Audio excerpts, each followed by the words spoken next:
KUHP baru dari Undang-Undang 1 tahun 2023. Perluasan maknanya.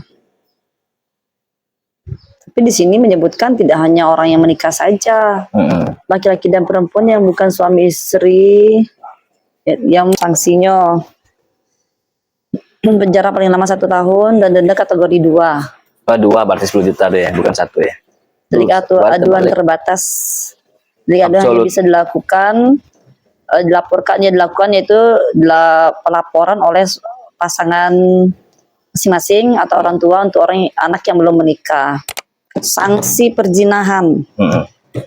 Pada KUHP baru nomor Undang-Undang nomor 1 tahun 2023 diatur dalam pasal 411 KUHP baru. Undang-Undang nomor 1 tahun 2003 tentang KUHP itu perluasan maknanya tidak hanya orang yang menikah, laki-laki dan perempuan yang bukan suami istri juga bisa kena. Yaitu tadi tuh pelakunya telah memiliki pasangan yang sah sebelumnya.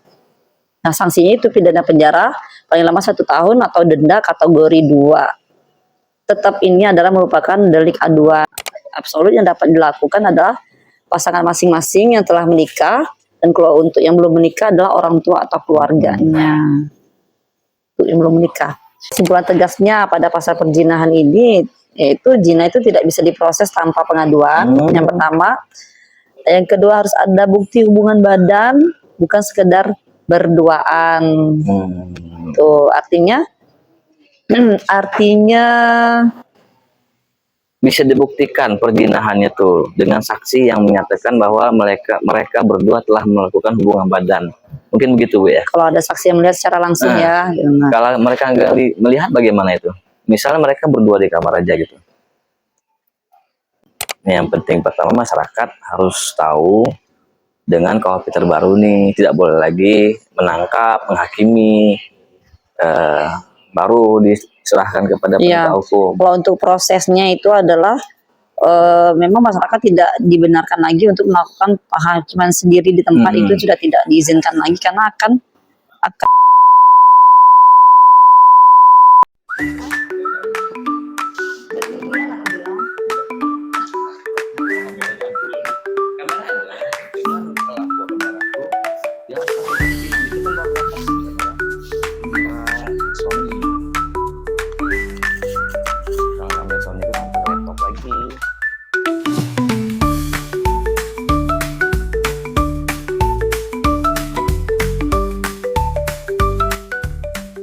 Assalamualaikum warahmatullahi wabarakatuh, kawan-kawan. Ya, alhamdulillah pada hari ini Ibu Herawati menyempatkan diri untuk bisa memberikan pencerahan lah tentang hukum pidana yang mungkin sama-sama belum kita ketahui, karena beliau adalah seorang lawyer, bagian daripada Posbakum di Pengadilan Negeri Kuala Tungkal, yang mana nanti kita uraikan apa itu Posbakum. Ya, langsung saja ya kita berkonsultasi lah kepada Ibu Herawati. Ibu, kan masyarakat ini belum tahu apa itu Posbakum. Oke. Sebelumnya kami ucapkan terima kasih kepada Bapak yang telah memberikan waktu, kesempatan ini untuk kami bisa mungkin memberikan pandangan sedikit lah mengenai apa itu bantuan hukum, gambaran hukum tentang suatu perkara. Mungkin kita bisa jelaskan sedikit di sini. Karena Ibu ini kan seorang praktisi nih. Nanti sebelum kita ke arah yang pertama tentang yang lagi viral ini kan terkait perzinahan atau kumpul kebo. Itu kan nanti kita bahas. Yang pertama ini masyarakat ingin tahu Posbakum itu apa. Karena kan masyarakat ketika berbicara pidana, mereka tidak tahu bagaimana mereka mengkonsultasikan terkait pidana yang mereka alami, tindak pidana yang mereka alami, dan kemana mereka butuh bantuan ketika terjadi tindak pidana kepada mereka. Kan Posbakum adalah satu layanan yang disediakan oleh pemerintah untuk membantu masyarakat yang terdampak pidana atau melakukan perbuatan pidana, untuk bisa dibantu secara haknya di mata hukum. Bagaimana itu, Bu? Oke. Jadi di sini pengertian posbakum itu adalah sebuah layanan yang disediakan karena kita di pengadilan negeri ya. Jadi kita cakupannya di pengadilan negeri saja. Itu adalah pos bantuan hukum, sebuah layanan yang disediakan oleh pengadilan negeri untuk memberikan bantuan hukum gratis kepada masyarakat yang tidak mampu tentunya. Di posbakum itu menerima layanan seperti konsultasi tentang terkait hukum, konsultasi terhadap terdakwa yang sedang menjalani persidangan. Berarti fokus di sini, Bu, ya? Fokusnya di pengadilan negeri aja. Belum di Polres itu belum masuk ke ranah di sana, Mas. Khususnya di sini ya. Khususnya di pengadilan negeri. Posbakum ini memang ada disediakan di beberapa layanan publik ya, seperti di pengadilan negeri sendiri, pengadilan agama, di kepolisian seperti Polres, mungkin kalau untuk tingkat kecamatan itu menyediakan posbakumnya sendiri gitu. Pos bantuan hukum. Pos bantuan hukum gratis. Gratis oleh pemerintah. Pemerintah. Terus tadi, Bu, kan ini mengkategorikan untuk orang yang tidak mampu itu bagaimana tuh? Kalau untuk kategori masyarakat tidak mampu yang ingin mendapatkan jasa bantuan hukum di pengadilan negeri ini bisa dengan membawa keterangan surat SKTM. Oh, surat keterangan tidak mampu. Surat keterangan tidak mampu ataupun kartu KIS dan lain-lainnya. Oh, kartu KIS aja bisa. Kartu KIS aja bisa. Oh. Dokumen yang diperlukan ya. Tapi sudah perkara itu sudah di pengadilan negeri. Sebelum kalau sudah di Polres belum bisa gitu, Bu, ya. Kalau di Polres itu ada bagiannya sendiri di Polres. Ada juga posbakum di sana. SOP-nya ya mengikuti SOP yang ada di Polres setempat. Oh, berarti kalau dari Polres setelah sampai P21 sampai ke pengadilan negeri, posbakumnya terhenti dan Ibu melanjutkan lagi yang ada di pengadilan negeri. Sudah komunikasi dengan lawyer yang posbakum di sana? Apa langsung aja nerima berkas dipelajari? Ya, pada dasarnya kita menerima berkas saja di sini.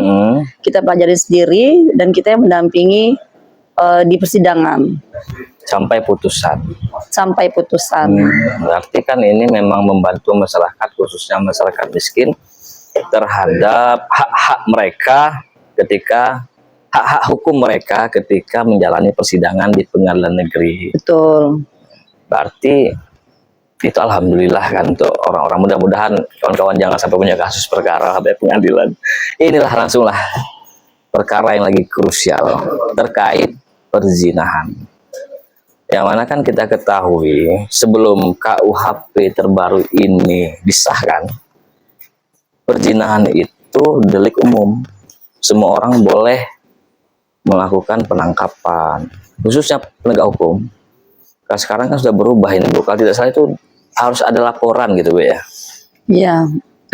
Kalau untuk kasus perzinahan ya, perzinahan itu kan diatur pada pasal 284 KUHP. Nah, untuk membuktikan sebuah perkara perzinahan itu, KUHP baru ini sekarang itu adalah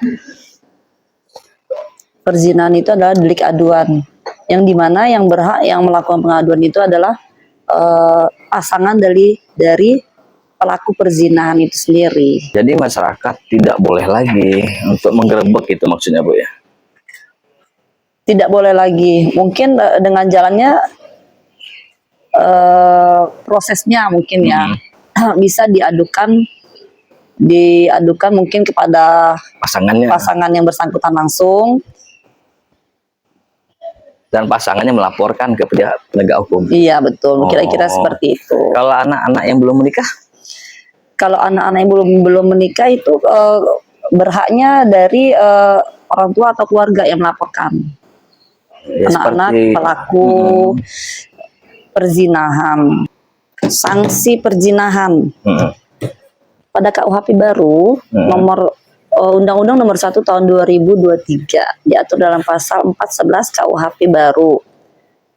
Undang-Undang nomor 1 tahun 2003 tentang KUHP itu perluasan maknanya tidak hanya orang yang menikah, laki-laki dan perempuan yang bukan suami istri juga bisa kena.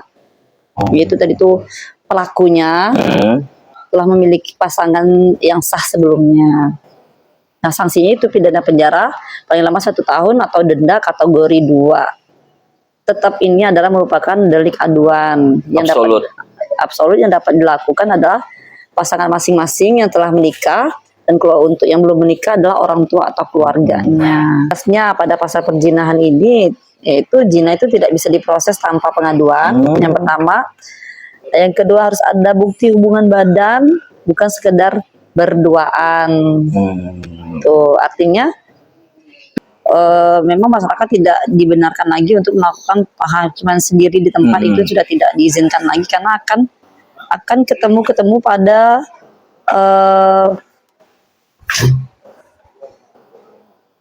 berpotensi pidana terhadap warga yang melakukan tindak pidana tuh, pengeroyokan, intimidasi di tempat itu, atau kekerasan Bu ya. Di tempat itu melakukan penghakiman sendiri atas pelaku tidak pidana itu tidak izinkan, karena pada dasarnya yang berhak memutuskan bersalah dan tidak bersalah pada suatu perkara hukum itu adalah nantinya prosesnya di pengadilan.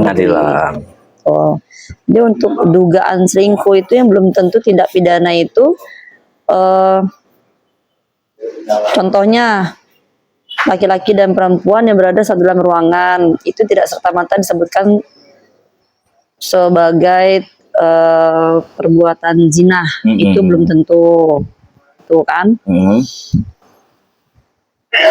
Karena juga harus dibuktikan perzinahan itu adalah sampai melakukan hubungan badan. Itu pembuktiannya. Dan itu sudah diatur pada pasal 284 KUHP. Dan itu juga merupakan delik aduan yang dapat diadukan oleh pasangan masing-masing atau orang tuanya tadi, atau orang tuanya si pelaku tidak perzinahan itu. Namun Bu, dalam fenomena saat ini kan orang tanda kutip ya melakukan kumpul kebo dengan alasan nikah siri. Itu kan jadi fenomena juga di masyarakat. Ketika ingin melakukan, khususnya masyarakat itu tahu mereka itu berdua kumpul kebo, nikah siri. Mereka itu nikah siri satu rumah. Kan sekarang sudah diatur tuh Bu. Bagaimana itu penjelasan lebih lengkapnya biar masyarakat ini bisa mengerti apa sih yang dimaksud kumpul kebo dan nikah siri apa yang terkategori bisa melanggar pidana. Oke. Tapi kita sambung dulu untuk tadi masyarakat yang melakukan intimidasi penghakiman sendiri pada suatu perkara ya. Nah, itu masyarakat yang melakukan kekerasan itu bisa dikenakan dengan pasal 170 KUHP. Nah, itu jika dilakukan bersama-sama terhadap korban. Nah, itu dapat dilaporkan untuk masyarakat yang melakukan penghakiman sendiri itu. Nah, juga bisa dikategorikan kepada pasal penganiayaan, pasal 351 kalau ada luka fisik terhadap korban. Juga bisa dikenakan dengan perampasan kemerdekaan yang dikenakan pada pasal 333 KUHP. Kalau korban itu sempat ditahan, itu kan dikurung atau tidak diizinkan pergi gitu ya, ditahan dulu, diintimidasi itu oleh masyarakat, itu tidak boleh karena melanggar pasal 333 KUHP, itu perampasan kemerdekaan seseorang. Ataupun masuk dalam perkarangan tanpa izin atau masuk dalam ruangan tanpa izin. Nah, itu bisa juga dikenakan dengan pasal 167 KUHP. Yang apabila warga atau masyarakat itu masuk secara paksa ke rumah atau ruangan seseorang, itu tidak boleh.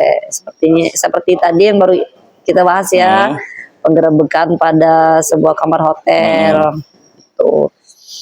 kumpul kebo pernikahan siri. Mm-mm. Nah, kategori pernikahan siri itu kalau menurut pandangan saya itu kan ada dua, karena kadang bisa juga pelaku nikah siri itu adalah yang statusnya masih bujang dan gadis gitu. Nah, kalau pada kasus seperti ini, bujang dan gadis itu mereka melakukan pernikahan siri. Pernikahan itu sah, Sah. hanya tidak sah di pada pandangan hukum negara saja, karena pernikahan mereka tidak dicatatkan di secara negara gitu. Nah, ini adalah merupakan pelanggaran administratif saja, sepertinya begitu. Dan kalau untuk pasangan yang melakukan nikah siri seperti ini, ya alangkah baiknya ya untuk segera mengesahkan, melegalkan pernikahannya. Itu pernikahan itu bisa dilakukan dengan sebutannya isbat nikah, yang dilakukan yang disahkan oleh kewenangan pengadilan agama setempat. Tuh. Nah, kalau nikah siri, untuk sebutan nikah siri, ya tapi pelakunya adalah laki-laki perempuan yang telah memiliki pasangan. Nah, di sini itu bisa disebut dengan seperti kedok ya gitu. Artinya kedok di sini kan alasan dari pelaku perzinahan dengan menyebutkan bahwa mereka telah melakukan pernikahan siri. Nah, pernikahan siri di sini bisa dikategorikan sebagai perbuatan pidana itu apabila pelaku pernikahan siri ini adalah setelah memiliki ikatan pernikahan yang sah pada pasangannya masing-masing. Nah, itu yang bisa merubah pernikahan siri itu menjadi tidak pidana. Ataupun dari salah satu pasangan ini atau sama pasangan ini juga melakukan dengan pembohongan publik seperti pemalsuan dokumen yang tadinya statusnya menikah mengakunya belum menikah gitu. Jadi memang masyarakat harus tahu tentang hal ini agar mereka tidak melakukan kesalahan khususnya tindak pidana ketika hal seperti ini terjadi lagi. Seperti kasus yang lagi viral ini kan seorang ustadz yang diintimidasi, ada kan kasihan diikat, itu kan menciderai kemanusiaan daripada ustadz itu sendiri karena butuh pembuktian. Dan itu mungkin jadi pelajaran kita bersama tuh ya, khususnya masyarakat kita. Betul, karena pada dasarnya yang berhak untuk membuktikan itu kan balik lagi harus adanya aduan dulu kan, karena dari ada aduan dulu dari pasangan dan tetap dibuktikan itu ada proses-prosesnya. Pembuktiannya tetap di pengadilan negeri, apapun hasil putusan dari pengadilan negeri. Nah, itulah hasil dari konsekuensi dari perbuatan pelaku itu gitu. Oh, berarti gini, ketika ada suatu tindak pidana tanda kutip perbuatan perzinahan tadi, masyarakat ini kan tahu langkah diambil melalui melapor ketua RT mendatangi keluarganya ya, untuk mungkin kira-kira seperti itu, membuat laporan aduan ke pihak penegak hukum, baru sama-sama agar tidak ada lagi kejadian penganiayaan, pengeroyokan secara langsung kan. Karena semua itu memang perlu pembuktian dulu gitu. Dan jangan sampai melangkahi daripada ketentuan yang sudah ditentukan, khususnya di aduan tadi, Bu ya. Ya, undang-undang yang telah diatur oleh undang-undang lah. Oke, kawan-kawan, ya alhamdulillah Ibu Herawati telah memberikan satu wawasan hukum, khususnya hukum pidana terkait perzinahan dan kumpul kebo tadi. Mungkin nanti apabila ada kawan-kawan ada pertanyaan, silahkan tulis di komentar, nanti akan saya tanyakan lagi ke Ibu Herawati untuk kita bisa diskusikan bersama. Semoga diskusi ini memberi manfaat khususnya bagi saya dan kawan-kawan semua. Terakhir ada penutup, Bu? Apa yang mau disampaikan untuk kawan-kawan? Jadi untuk setiap orang peringatannya itu kita harus lebih bersikap hati-hati terhadap suatu perbuatan ataupun suatu tindakan yang kita tahu bahwa perbuatan itu akan dampaknya merugikan diri kita sendiri. Nah, jadi artinya yang dapat melindungi diri kita sendiri itu adalah ya diri kita sendiri gitu, dengan berjaga sikap kehati-hatian itu tadi aja. Ya, itu penutup dari Ibu Herawati. Dan terakhir yang yang kami diskusikan ini bukan melegalkan perzinahan, tapi menempatkan sesuai itu pada tempatnya sesuai dengan ketentuan kawan-kawan, agar tidak berdampak kepada kawan-kawan semua ketika melakukan penggerebekan atau hal yang serupa, karena kita harus tahu juga ada hukum yang mengatur kita semua. Ya Bu ya? Ya, betul. Mungkin itu dulu kawan-kawan ya. Terima kasih atas segala penonton semua. Kami ucapkan Assalamualaikum warahmatullahi wabarakatuh.